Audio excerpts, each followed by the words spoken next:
The story that you are about to hear is a compilation of documented true facts, featuring characters, events, or places that has played a role in shaping history.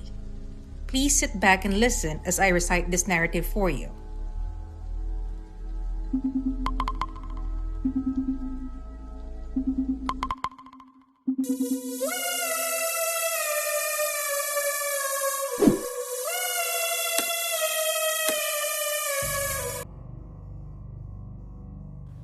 Jane Toppan, born Honora Kelly, was an American serial killer nicknamed Jolly Jane.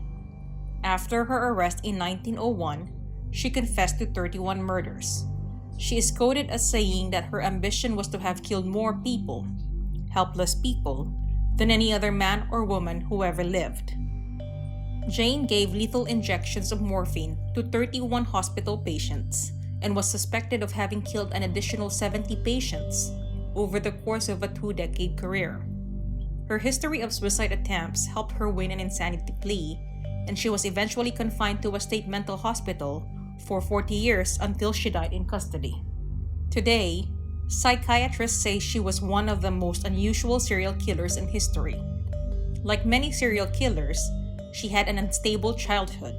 Unlike most female serial killers, she did it for the sexual thrill. She was born Honora Kelly around 1857 in Boston, the youngest of 4 girls in a poor Irish immigrant family. Her mother died of tuberculosis when she was a year old. Her father, Peter Kelly, was well known as an alcoholic, very abusive and eccentric. Nicknamed by those who knew him, Kelly the Crack, as in crackpot, he was a tailor who lost his mind and was said to have sewn his eyelids shut. In 1863, Kelly took 8-year-old Delia and 6-year-old Honora to an orphanage called the Boston Female Asylum in the city's South End. Kelly surrendered the 2 girls, never to see them again. Documents from the asylum note that they were rescued from a very miserable home. The orphanage placed girls in respectable families when they turned 10. No records exist of Delia and Honora's experiences during their time in the asylum, but reportedly, Delia became a sex worker while their older sister Nellie, who was not committed to the orphanage, was committed to an asylum. Less than 2 years after her father had left them, Honora became an indentured servant to Mrs. Anne C. Toppan of Lowell, Massachusetts. The Toppans passed her off as an Italian girl whose parents died at sea because of the stigma associated with the Irish. Jane did well in school and had many friends, but she got unattractively fat. Though never formally adopted by the Toppans, Honora took on the surname of her benefactors and eventually became known as Toppan. The Toppans already had a daughter named Elizabeth, and she and Toppan got along. Toppan also displayed the earmarks of a sociopath, telling outrageous lies. Her father sailed around the world. Her sister married an English nobleman. Her brother was decorated at Gettysburg by Abraham Lincoln. At 18, Jane Toppan graduated from Lowell High School. The Toppans freed Jane from her indenture and gave her $50, but she stayed in the household as a servant.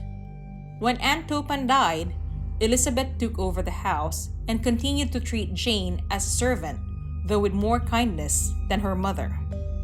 Elizabeth married a church deacon, Oromil Brigham, who moved into the Toppan house, but some strain or dispute, caused Jane to move out of the house she lived in for 20 years.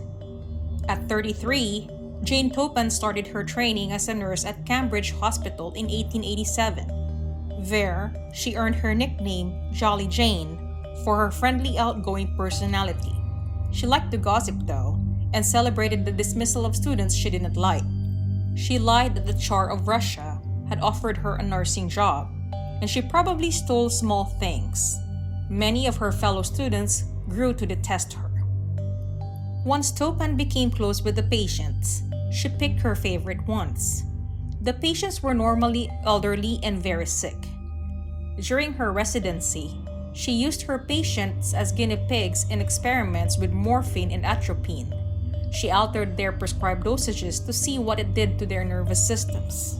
However, she spent considerable time alone with patients, making up fake charts and medicating them to drift in and out of consciousness, and even getting into bed with them.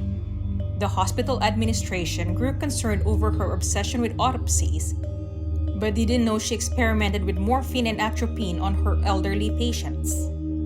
One patient, Amelia Finney, had an operation in 1887. Afterwards, she said, Jane Toppan gave her a dose of bitter medicine, causing her to lose consciousness. Jane climbed into her bed and kissed her all over her face, but something startled her and she stopped. The next morning, Finney decided it had all been a dream. Jane Toppan got a job at Massachusetts General Hospital, but lost it because she recklessly gave out opiates. Nevertheless, doctors recommended her as a private nurse to their wealthy clients. Outside of her job, she guzzled beer, told dirty jokes, gossiped madly, and enjoyed turning her friends against each other. But to the doctors and their patients, she seemed a highly skilled professional, both compassionate and cheerful.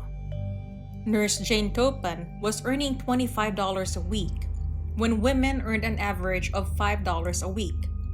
She was also getting a sexual thrill, she later admitted, from climbing into bed with her patients as she murdered them.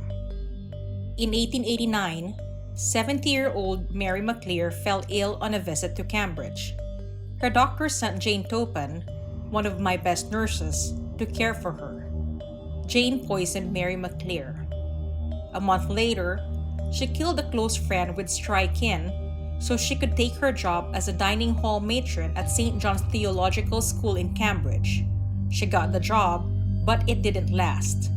The administration couldn't ignore complaints of her incompetence and missing money. Jane began her poisoning spree in earnest in 1895 by killing her landlord, Israel Dunham, and his wife. She later explained they had gotten feeble and fussy and old and cranky. Her colleagues in nursing school remembered her saying there was no use keeping old people alive. Elizabeth Toppan Brigham, Jane's foster sister, often invited her to come visit and stay in the house she grew up in. Jane sometimes took her up on the invitation. Jolly Jane was vacationing in Buzzards Bay in the summer of 1899 when she targeted Elizabeth Brigham. Elizabeth complained of depression, and Jane invited her down to the Cape. One day, she took Elizabeth to the beach for a picnic of cold corned beef, taffy, and mineral water laid with strychnine. I held her in my arms and watched with delight as she gasped her life out, Jane later said. Jane Toppan later insinuated herself into the household of Elizabeth's widower, Oromel Brigham, because she wanted to marry him. With 3 days, she killed Brigham's housekeeper, 77-year-old Edna Bannister. She took over from Edna and tried to impress Oromel Brigham with her housekeeping skills. Brigham made it clear he didn't want her as a housekeeper or as a wife. Jane Toppan decided to win his love by poisoning him and then nursing him back to health. That didn't work either, so she threatened to claim he'd gotten her pregnant. An enraged Oromel Brigham ordered Jolly Jane Toppan out of the house. She tried to commit suicide with an overdose of morphine, but failed and went to the hospital. Upon her release, she visited an old friend, Sarah Nichols, who lived with her brother in Amherst, New Hampshire. By 1901, a Massachusetts state detective was following Jane Toppan. He suspected her of killing the entire family of Alden Davis. Jane had rented a cottage in Bourne from the Davis family, but she hadn't kept up with the rent. Alden Davis's wife, Mattie, came to Cambridge to collect, but Jane killed her with a cocktail of morphine and atropine. Then she moved in with the elderly Alden Davis to take care of him. She killed him and then 2 of his married daughters, Minnie Gibbs and Geraldine Gordon. The surviving members of the Davis family ordered a toxicology exam on Alden Davis's youngest daughter, Minnie.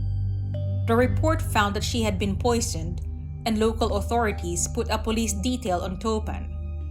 On October 29, 1901, she was arrested for murder. By 1902, she had confessed to 31 murders.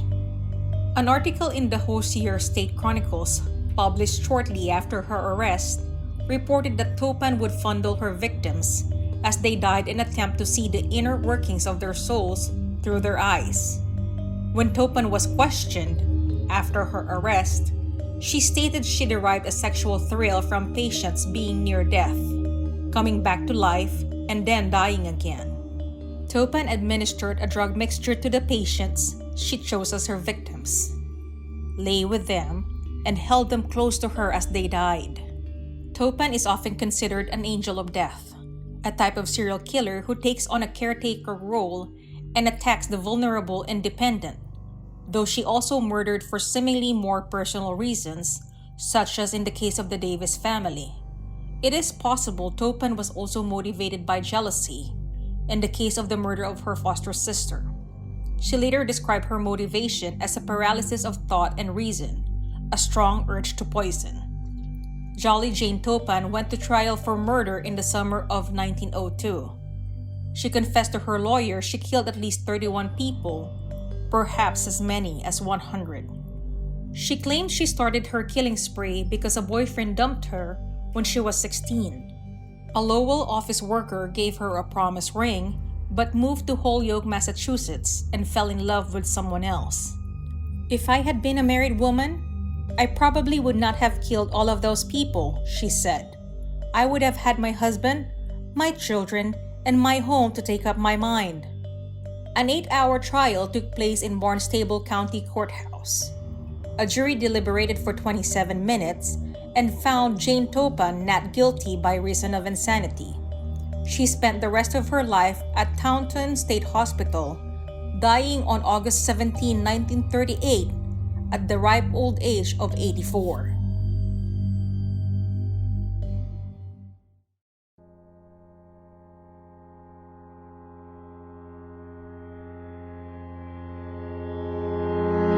Hey everyone! I just wanted to express how grateful I am that you took the time to listen to my narration. Hopefully you enjoyed it. I am Twisted Mind, and please enjoy the rest of your day. Salamat!